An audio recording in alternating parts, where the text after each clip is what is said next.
হাঁটতে হাঁটতে যেখানে এসে দাঁড়ালাম জায়গাটা বেশ অন্ধকার। চাঁদের আলোয় চারপাশটা খুব একটা ভালো করে দেখা যায় না।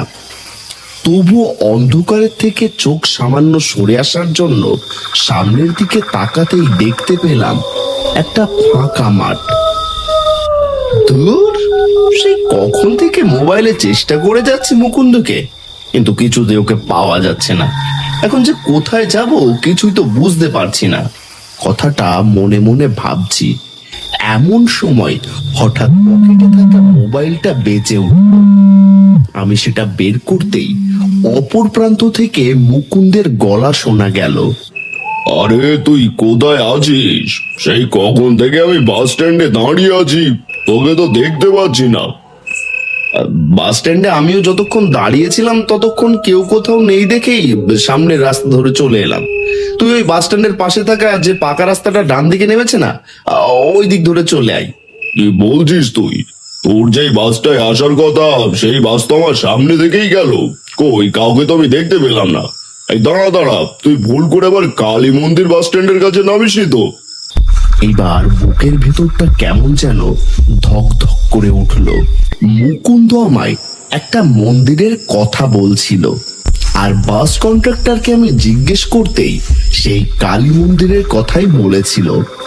তবে মনে হয় পাশের একজন বলছিল এখানে আরেকটা মন্দির আছে কোথাও, সেখানেও বাস স্ট্যান্ড রয়েছে। ভাই, আমি তো কিছুই চিনতে পারছি না, তাহলে মনে হয় ভুল জায়গাতে নেমে পড়েছি। কথাটা শেষ করতে পারলাম না। পাকা রাস্তাটা শেষ হয়ে মাঠের কাছে চলে এসেছিল।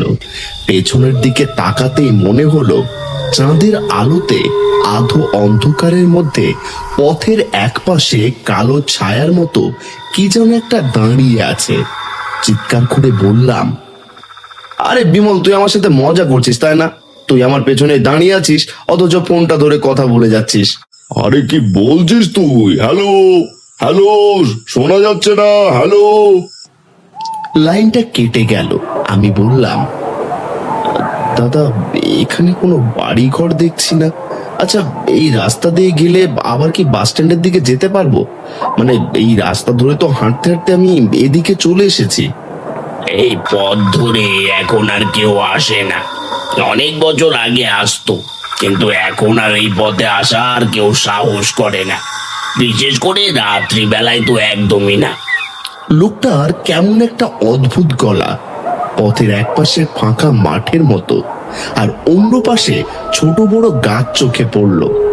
সেই গাছের জন্যই আকাশের চাঁদের আলোটা যেন আরেকটু চাপা পড়ে আছে।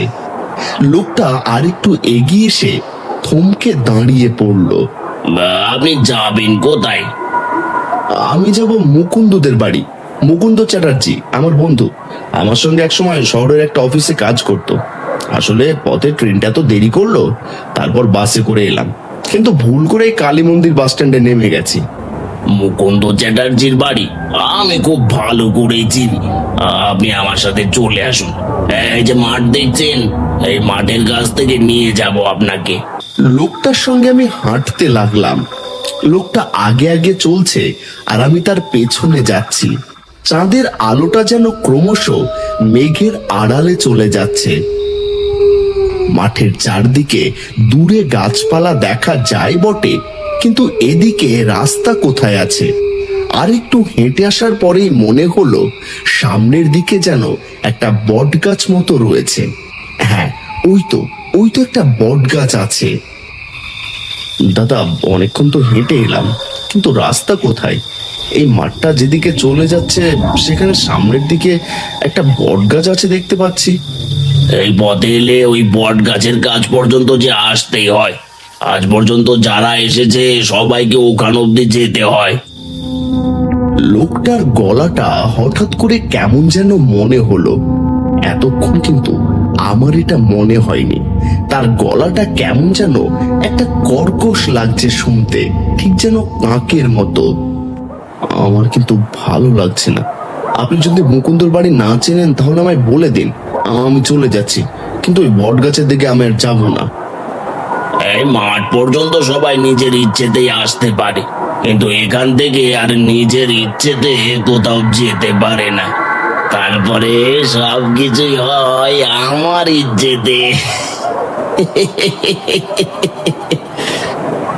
হঠাৎ করে মনে হলো লোকটার গায়ের উপর থেকে সেই চাদর মতো কালো জিনিসটা সরে গেল, আর ঠিক সঙ্গে সঙ্গে আমি দেখতে পেলাম একটা বীভৎস দৃশ্য।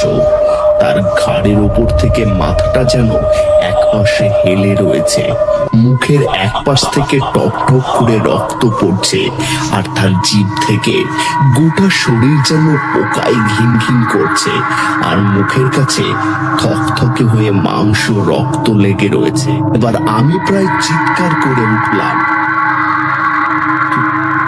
তুমি কে? আমাকে এখানে নিয়ে এলে কেন? আমি তো মুকুন্দর বাড়িতে যাব, আমি ছেড়ে দাও।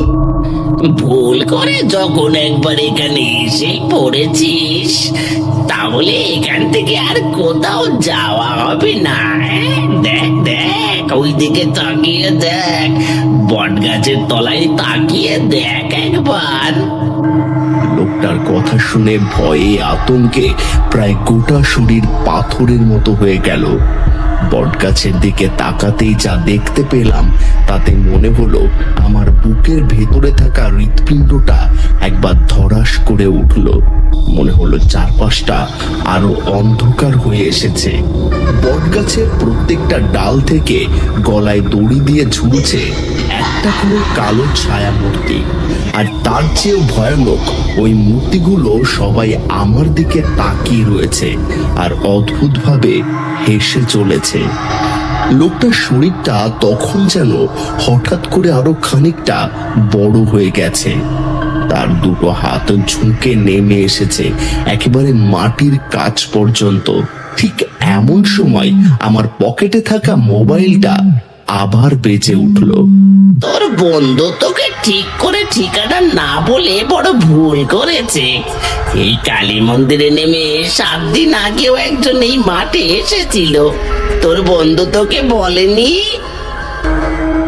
সঙ্গে সঙ্গে মনে পড়লো আমার, মুকুন্দ যখন এখানে আসার কথা বলেছিল তখন বলেছিল, মনে করে কালী মন্দিরের বাস স্ট্যান্ডের কাছে নামবি না। সাবধান, এমনিতেই তোর অফিস থেকে ফিরতে অনেক দেরি হবে, আর তারপর তুই আসবি। তোকে বলছি সকাল সকাল আয়, কিন্তু তুই তো শুনবি না আমার কথা। আরে থাম তুই, তোদের গ্রামের দিকে রাত্রিবেলায় খালি ভূতের ভয় থাকে। আমার নাম বিমল রায়, বিমল কখনো ভূতের ভয় পায় না, বুঝলি? নিজের বলা কথাগুলো মনে পড়তে লাগলো, আর চোখের সামনে এমন অদ্ভুত ব্যাপার দেখে মনে হলো কি বোকার মতো মুকুন্দকে কথাগুলো বলেছিলাম তখন। অফিস শেষ করে এত দেরিতে না এসে বরং কাল সকালে এলে ভালো হতো। মোবাইলটা যে ধরবো সেটাও ধরতে পারছি না। সেই মূর্তিটা তখন এক পা করে আমার দিকে এগিয়ে আসছে। বিশেষ করে আমি আর কোনোদিন এখানে আসবো না, আমায় ছেড়ে দাও। আমার জন্য অপেক্ষা করছে মুকুন্দ, আমি সত্যি ভুল করে এখানে এসে পড়েছি। বুঝতে পারছি মাথা ঘুরতে শুরু করেছে আমার, কথাগুলো জড়িয়ে যাচ্ছে, আর মূর্তিটা আমার কাছে এসে পড়েছে। হাতের থেকে কখন যেন মোবাইলটা নিচে পড়ে গেছে, কিন্তু পড়ার আগে মোবাইলটা রিসিভ হয়ে আছে। মুকুন্দর গলা শুনতে পাচ্ছি আমি।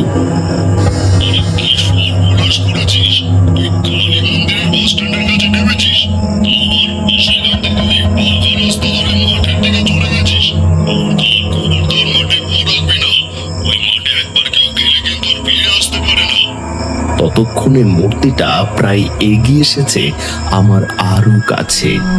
তার দুটো হাত শক্ত করে চেপে ধরেছে আমার গলা। মোবাইলটা থেকে তখনও শুনতে পাচ্ছি মুকুন্দর গলা।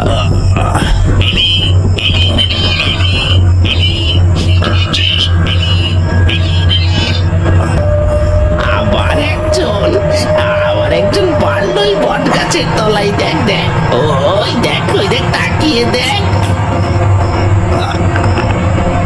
প্রচন্ড কষ্ট হচ্ছিল গলার উপর। চাপটা ক্রমশ বাড়ছিল, যেন মনে হচ্ছিল গলার হাড়টা এখনই ভেঙে যাবে। এই মনে হতে হতেই হঠাৎ যেন একটা ঠান্ডা হাওয়া বয়ে গেল আমার গায়ের উপর দিয়ে। গলার চাপটা কমে এলো। দেখতে পেলাম সেই মূর্তিটা আমার পাশেই দাঁড়িয়ে আছে। আর কোনোদিন আমি এখানে আসবো না, আর কোনোদিনও না, কোনোদিনও না। কথাটা বলেই ছুটতে লাগলাম পিছনের দিকে। মাঠ পেরিয়ে পাকা রাস্তা ধরে ছুটতে ছুটতে সেই কালী মন্দিরের কাছে, বাস স্ট্যান্ডের কাছে এসে পড়েছি। মুকুন্দকে দেখতে পেলাম, গাড়ি নিয়ে এদিকে আসছে। আমি চিৎকার করে ডাকলাম, মুকুন্দ, মুকুন্দ, আমি এখানে। মুকুন্দ, তুই ঠিক সময় এসে পড়েছিস, তা না হলে যে কি হতো। কিন্তু মুকুন্দ আমার কথা যেন শুনতেই পেল না। সে গাড়ি চালিয়ে সোজা ছুটে এলো আমার দিকে। আমি প্রায় চিৎকার করে দুটো হাত মুখের সামনে ধরলাম।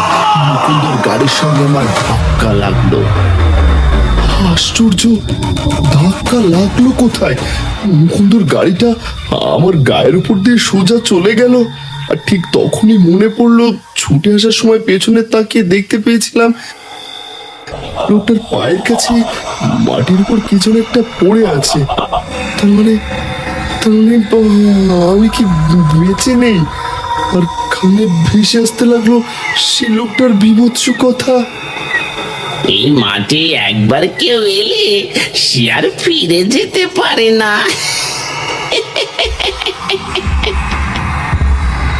হ্যালো বিমল, বিমল কথা বল। হ্যালো হ্যালো বিমল, আরে কথা বলছিস না কেন তুই? মুকুন্দ চলে যাচ্ছে। আমি পথের ওপর ঠায় দাঁড়িয়ে রয়েছি। জানি না আর কোনোদিন হয়তো মুকুন্দের সঙ্গে দেখা হবে না আমার, আর কোনোদিন কারোর সঙ্গেই দেখা হবে না। এরপর থেকে আমাকে হয়তো ওই বটগাছের কাছেই থাকতে হবে, আবার নতুন কারোর অপেক্ষায়।